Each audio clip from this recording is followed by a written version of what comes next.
নথি ছাড়াই দেওয়া হয়েছে জন্ম এবং মৃত্যু সার্টিফিকেট। এমনই চাঞ্চল্যকর অভিযোগ উঠেছিল অনেক আগে। ব্লক স্বাস্থ্য আধিকারিককে চিঠি দিয়ে সেই অভিযোগ স্বীকার। খড়িবাড়ি গ্রামীণ হাসপাতালে ডেটা এন্ট্রি অপারেটরের দাবি 450টি ভুয়ো সার্টিফিকেট তৈরি করেছেন।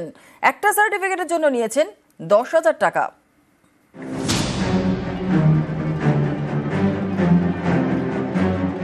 শিলিগুড়িতে খড়িবাড়ি গ্রামীণ হাসপাতাল। এই হাসপাতাল থেকেই একের পর এক জাল বার্থ সার্টিফিকেট এবং ডেথ সার্টিফিকেট তৈরির অভিযোগ। সেই অভিযোগই স্বীকার করে নিয়েছেন হাসপাতালেরই data entry operator Partha Saha. খড়িবাড়ির বিএমএইচকে একটি মুচলেখাও দিয়েছেন। তাতে দাবি করেছেন তিনি 450টি বার্থ সার্টিফিকেট তৈরি করেছেন। এক একটি সার্টিফিকেটের জন্য পেয়েছেন 10,000 টাকা। এই কাজগুলো করতে দেন নবজিৎ গুহ নিয়োগী। তিনি নকশালবাড়ি বিডিও অফিসের ডেটা এন্ট্রি অপারেটর। এই মুচলেখার পর পার্থ সাহার বিরুদ্ধে খড়িবাড়ি থানায় অভিযোগ দায়ের করেন খড়িবাড়ির বিএমএইচ। ও একটা মুচলেখা দেয়, তাতে ডিটেলস ও জানিয়েছে সেই এগেনস্টে। তারপর আমাদের স্টেট থেকে আমাদের সিএমএস স্যার অর্ডার করেন, ডেপুটি সিএমএস 2 স্যার একটা এফআইআর করার জন্য এফআইআর করা হয়েছে। বাকি যা নির্দেশ আসবে স্বাস্থ্য ভবন থেকে বা আমাদের সিএমএস স্যারের কাছ থেকে সেরকম অ্যাকশন নেওয়া হবে। কোনো রকম ভাবে রেয়াত করা হবে না। খড়িবাড়ির বাসিন্দা পার্থ সাহা, তার বিরুদ্ধে থানায় অভিযোগের পর থেকেই খোঁজ নেই। বাড়ির দরজা ভেতর থেকে বন্ধ।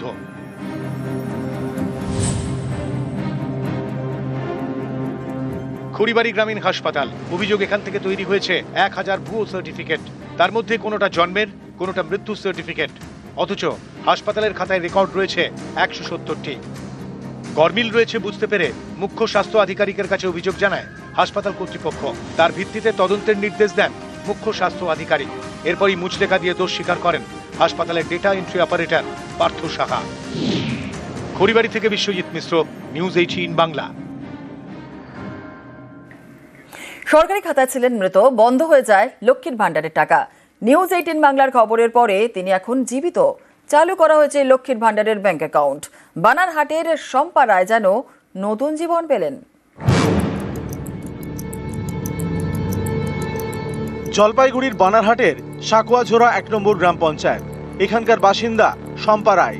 সরকারি খাতায় তিনি ছিলেন মৃত, তাই বন্ধ হয়ে যায় লক্ষ্মীর ভাণ্ডারের টাকা। রেশনও পাচ্ছিলেন না। গত শুক্রবার এই খবর দেখানো হয় নিউজ 18 বাংলায়। এরপরেই তৎপরতা।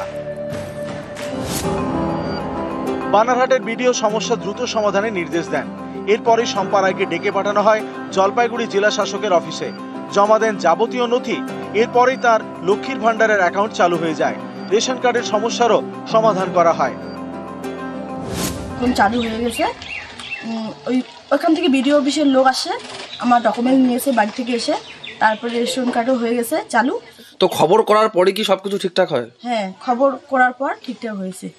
লক্ষ্মীর ভান্ডার কিন্তু কারেকশন হয়ে গেছে। হ্যাঁ, ও আমাকে পাঠিয়েছিল ডিস্ট্রিক্ট সোশ্যাল ওয়েলফেয়ার অফিসার। ওনার রেশনটা মানে চালু হয়ে গেছে, যেটা এসআইএফ ফুটের কাছে জানতে পেলাম। বানারহাটের বাসিন্দা শম্পা রায়। তার অভিযোগ মে মাস থেকে ব্যাংক অ্যাকাউন্টে ঢুকছে না লক্ষ্মীর ভাণ্ডারের টাকা, মিলছে না রেশনও। খোঁজ নিয়ে জানতে পারেন সরকারি খাতায় নাকি তিনি মৃত, তাই বাতিল হয়ে গিয়েছে রেশন কার্ড এবং আধার কার্ড। লক্ষ্মীর ভাণ্ডারের টাকাও ঢুকছে না। নিউজ 18 বাংলায় এই খবর দেখানোর পর তৎপর হয় প্রশাসন। চালু করে দেওয়া হয় শম্পার লক্ষ্মীর ভাণ্ডারের ব্যাংক অ্যাকাউন্ট। বানারহাট থেকে রকি চৌধুরী, নিউজ 18 বাংলা। উত্তরবঙ্গের নদীতে ইলিশের লুটোপুটি, মাথা ভাঙায় ধরলা নদীতে জাল ফেললেই উঠছে ইলিশ। চাহিদা তুঙ্গে।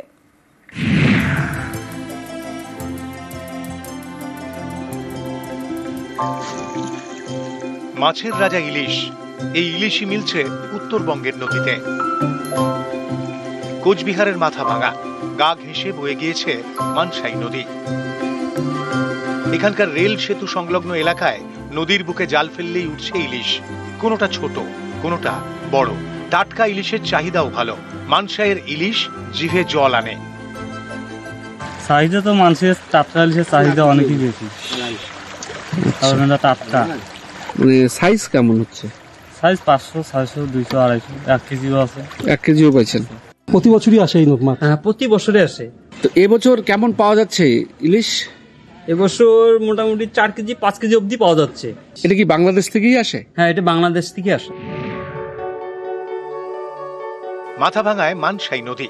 এই নদী মিশেছে সীতায়ের ধরলায়।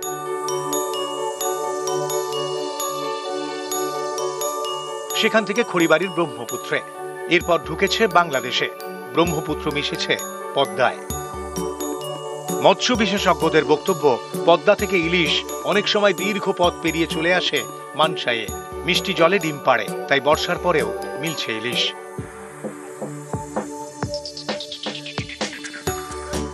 ইলিশ মাছ যখন ডিম পাড়ে তখন মিষ্টি জলে এসে ডিম পাড়ে, নোনা জলে ডিম পাড়ে না। তখন ব্রহ্মপুত্র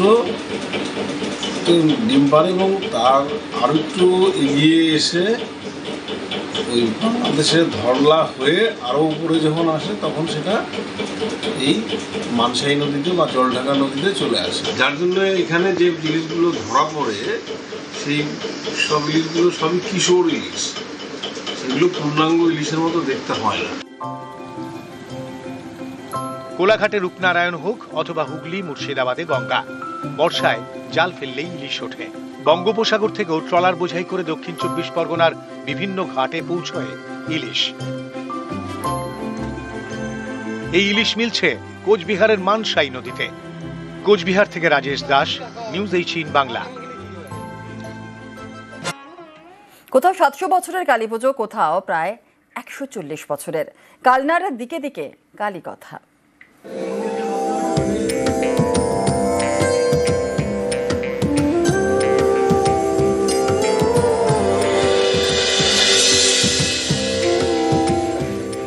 পূর্ব বর্ধমানের কালনায় 700 বছরের পুজো। স্বপ্নাদেশের পরে প্রতিষ্ঠা করা হয় সিদ্ধেশ্বরীকে। দীপান্বিত অমাবস্যায় সাড়ম্বরে পুজো, নানা রকমের মাছের ভোগ নিবেদন করা হয়। স্বপ্ন দিয়ে তৈরি, বর্ধমান রাজাকে স্বপ্ন দিয়েছিলেন।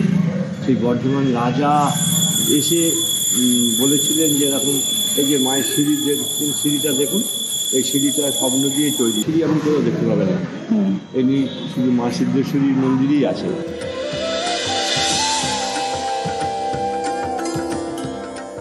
কালনার যোগীপাড়া, এখানে 130 বছরের পুজো। সত্যযোগী শুরু করা। কথিত আছে স্বপ্নাদেশের পরেই তিনি মায়ের মূর্তি প্রতিষ্ঠা করেন।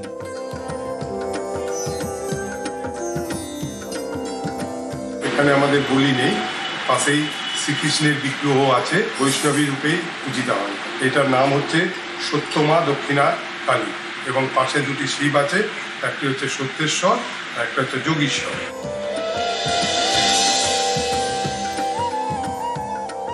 কালনায় 138 বছরের সদানন্দ কালীবাড়ি। সাধকের নাম অনুসারে মন্দিরের নাম। সারা বছর পুজো হয়। দীপান্বিত অমাবস্যায় বিশেষ পুজো। তন্ত্রমতে পুজো হলেও এই মন্দিরে পশু বলি হয় না। পুজো হয় টোটাল তন্ত্রমতে। এই আসনটা হচ্ছে পঞ্চমন্ডি আসন, এই যে বেদিটি যার উপর মা বসে আছে। বলি এখানে হয় আগ বলি, চাল কুমড়ো বলি ইত্যাদি, কিন্তু পশু বলি দেয়া হয় না। জাতি ধর্ম বর্ণ নির্বিশেষে প্রত্যেককে পুজো দিতে আসে, এক পংক্তিতে বসে প্রসাদ সেবা করে। পূর্ব বর্ধমান থেকে নবকুমার রায়, নিউজ 18 বাংলা।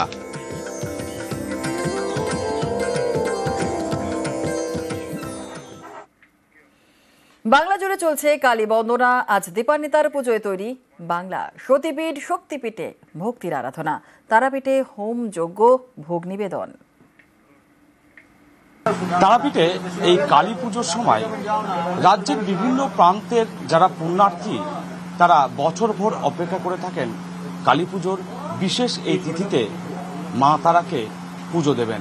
শীতল ভোগ নিবেদন করার পর গর্ভগৃহ খুলে দেওয়া হয়েছে সাধারণ পুণ্যার্থীদের জন্য। কালী পুজোর দিন এটা তন্ত্রমতে পুজো হবে।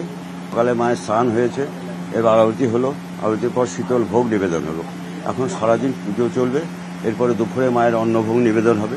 অন্নভোগ নিবেদনের পর সন্ধ্যাবেলায় আবার সন্ধ্যা আরতি হবে। এরপরে আবার শীতল ভোগ হবে। তারপরে মাকে আবার পুনরায় সুসজ্জিত বেশে সাজিয়ে মায়ের নিশি পুজো হবে। ওই নিশি পুজোর সময় আবার পুজো হবে, আরতি হবে, তারপরে মায়ের ষোড়শোপচারের ভোগ নিবেদন হবে। তারা অঙ্গে কালী পুজো, সেই জন্য মায়ের কাছে আসে, প্রার্থনা করতে আসে যে সারা বছরটা যেন ভালো যায়। দুপুরান্নে মাকে সিঙ্গার বেশ সাজানো হবে। সিঙ্গার বেশ করার পর মাকে পঞ্চব্যঞ্জন মানে 5 রকম ভাজা, মিষ্টি এবং পুষ্পান্ন ভোগ দিয়ে ভোগ নিবেদন করা হবে। আবার সন্ধ্যাবেলায় সন্ধ্যা আরতির সময় মাকে ডাকের সাজে সাজানো হবে কালী রূপে। তখন কিন্তু লুচি এবং সুজি দিয়ে ভোগ নিবেদন হয়। মুরগিটা থাকবে, কেন প্রচলিত আছে মুরগি ভোগটা আমাদের নিবেদন করা হয়। আবার কালরাত্রি মহারাত্রি যেটা নিশি পুজো, সেটা কিন্তু 11 থেকে 12টার মধ্যে হবে। তখন কিন্তু তন্ত্র সাহারা হবে, কিন্তু ষোড়শোপচারে তখন কিন্তু শোল মাছ পোড়া এবং কারণ এবং ছাগ বলি, মানে ছাগ বলির যে মাংস, সেই বলিদানকে তন্ত্র সাহারে কিন্তু পুজোটা করা হবে। তখন কিন্তু কালী রূপে যে 2 ঘন্টা যেটা বলে রহস্য পুজো, সেই রহস্য পূজা মানে তন্ত্রের যে রহস্য পুজো আছে, সেই রহস্য পূজার মাধ্যমে মানে মা তারাকে কালী রূপে পুজো করা হয়। কেউ ফেরে না খালি হাতে, তারা মায়ের দরবারে।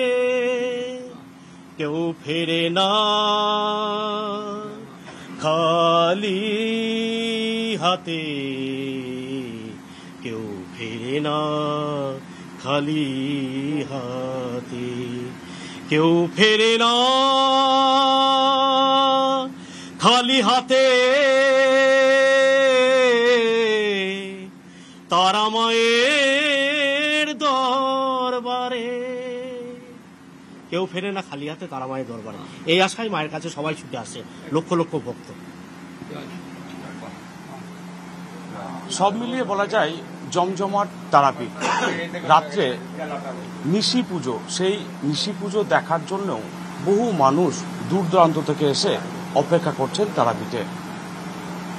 ক্যামেরায় পিন্টু সরকারের সাথে অক্ষয় ধীবর, নিউজ 18 বাংলা।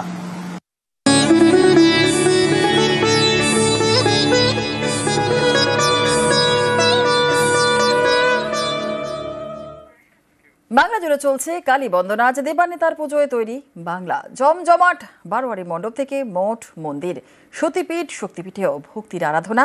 জমজমাট বাংলার কালীক্ষেত্র।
বাংলা জুড়ে কালী বন্দনার এবার এক নজরে দেখে নেওয়া যাক দক্ষিণ কলকাতার কিছু পুজো।